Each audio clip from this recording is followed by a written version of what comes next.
পড়ার সবচেয়ে প্রাচীন, জনপ্রিয় ও গ্রহণযোগ্য মাধ্যম হচ্ছে বই। বই জ্ঞানের আধার। পৃথিবীর সকল জ্ঞান বইয়ের পাতায় ঘুমিয়ে থাকে। কোনো পাঠক যখন বইয়ের পাতা খোলে, তখন ঘুমন্ত জ্ঞান জেগে ওঠে, কথা বলতে শুরু করে পাঠকের সাথে। তো myself Tanu Das, welcome back to my another new blog. সবার কি অবস্থা? সবাই কেমন আছেন? আশা করছি সবাই বেশ ভালো আছেন। এই তো আমিও বের হয়ে পড়েছি বইমেলা ভিজিট করার জন্য। শুধু আমি একাই নয়, আমি আর আমার দাদা দুজনে মিলে চলে যাচ্ছি ব্লেস পার্কে, কারণ বরিশালে ব্লেস পার্কে বইমেলা অনুষ্ঠিত হয় 6 দিন ব্যাপী বইমেলা। তো আমরা সেকেন্ড দিনে চলে গিয়েছিলাম ব্লেস পার্কের বইমেলাতে। এই তো মাঠে আজকে বেশ ভালোই মানুষ ছিল। আর এই তো আমরা প্রবেশ করতে যাচ্ছি এখন বইমেলা ভিতরে। তো চলুন গিয়ে দেখা যাক। বইমেলা হচ্ছে একটি আকর্ষণীয় মেলা, যেখানে বিভিন্ন ধরনের বই প্রদর্শিত হয়ে থাকে এবং বিক্রি হয়। বই হচ্ছে মানব সভ্যতার অন্যতম প্রাণসত্তা। এই বই মানুষকে পূর্ণতা দেয়, জীবনকে করে সমৃদ্ধ। বইমেলাকে লক্ষ্য করে লেখক, প্রকাশক, পাঠক সবাই থাকে তৎপর। মানুষের মধ্যে বই সম্পর্কে আগ্রহ সৃষ্টি, বই পাঠের ব্যাপক প্রসার, মননশীলতা বৃদ্ধিতে বইমেলা অর্থবহ ভূমিকা পালন করে থাকে।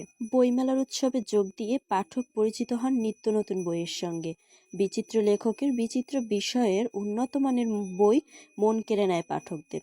বইয়ের প্রতি তাদের আকর্ষণ বাড়ে, তৈরি হয় বই কেনার মানসিকতা। আর এই যে দাদাও একটা বই কিনে নিল। সে নাকি অনেকদিন যাবত এই বইটি খুঁজছিল, তো সে বইটি পেয়ে গিয়েছিল আর সেটা কিনে নিল। আর তারপর দেখুন এখানে এই একটা স্টলে বসেছে বাচ্চাদের বই। এখানে অনেক স্টলেই বাচ্চাদের বই ছিল, যেগুলো আমার অনেক বেশি ভালো লেগেছে। আর গাইজ, সব থেকে যেটা বেশি ভালো লেগেছে সেটা হচ্ছে এখানে বিভিন্ন রকমের রবীন্দ্রনাথ থেকে শুরু করে কাজী নজরুল ইসলাম থেকে শুরু করে সবার বিভিন্ন গল্পের বই রয়েছে এখানে। আমি যেগুলো খুঁজছিলাম সেগুলো রয়েছে, তবে আমার গল্পের বই তেমন একটা পড়া হয় না, তাই আসলে আমি এটা অ্যাভয়েড করেছি। বইমেলা কেবল বই কেনাবেচার জন্যই নয়, বইমেলা বাঙালির প্রাণের মেলা, কথাটি আসলেই সত্যি। বইমেলা ভিজিট করা শেষে এই তো আমরা বের হয়ে এই যে এখানে অনেক রকমের জিনিস বসেছে, এগুলোই আর কি দেখছিলাম। বাচ্চাদের অনেক খেলনা ছিল এখানে, এছাড়াও বড়দের প্রয়োজনীয় অনেক জিনিসপত্রই এখানে ছিল। আর এই খেলনাটা আমার কাছে বেশ ভালো লেগেছিল, এই যে ট্রেন। এটা আমরা ভেবেছিলাম নিব, কিন্তু আসলে এটা অনেক ছোট ছিল, তাই আর নেওয়া হয়নি।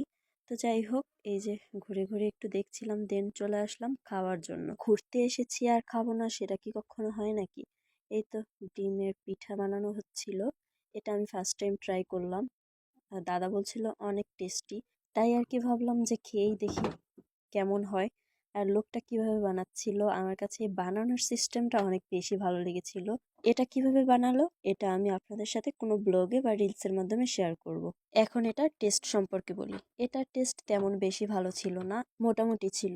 দেন এখান থেকে বের হয়ে এই তো আমরা চলে আসলাম চিপস ট্রাই করার জন্য। এটা আমার কাছে বেশ অদ্ভুত রকমের লাগে আসলে। ফার্স্ট কথা হচ্ছে এই চিপসটা আমি একদমই পছন্দ করি না, তবে এটার ভিডিও আমি ফোনে অনেকবার দেখেছি, যেটা দেখে আমার ট্রাই করার ইচ্ছা জাগলো। তো খেয়ে দেখলাম বেশ ভালোই লাগছিল, তবে দাঁতের অবস্থা তো ঠান্ডায় পুরো শেষ হয়ে যাচ্ছিল। আর এই যে দাদা কি সুন্দর মানে নাক মুখ থেকে ধোঁয়া বের করছিল, আমি এটা একদমই পারছিলাম না। তো আমরা অনেক মজা করছিলাম এখানে।